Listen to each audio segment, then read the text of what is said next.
tontolo ny zavakanto kosa indray avapo ireo rehetra tonga tetsy amin'ile club Antanimena ny sabotsy alina lasa teo nandritra ny etsika soirée fluo izay nokarakarainy Matv sy ny le club marobe ny tonga nanatrika ny fotoana ka ny masoandro ny posaka indray no nampalahelo akafizo ao anatin'ity sary manaraka ty ary ny makasika izay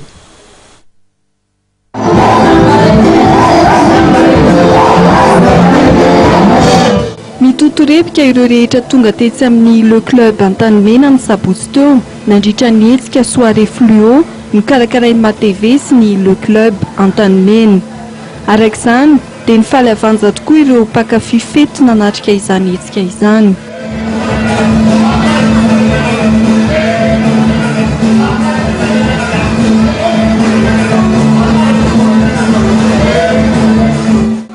izao soirée fluo izao dia tafiditra indrindra fankalazana amin'ny faharoapolo taona ny Matv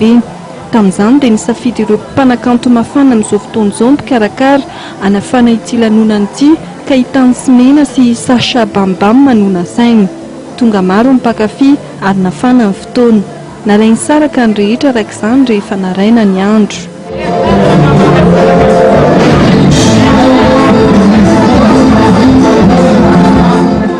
nandritra iny lanonana ny sabotsy teo iny dia maro samihafa amin'ny fanetanana isan-karazany nokarakarainy mety nananomezana fahafapo ireo rehetra tonga niara-nitotorepika tetsy amin'ny le club Antanimena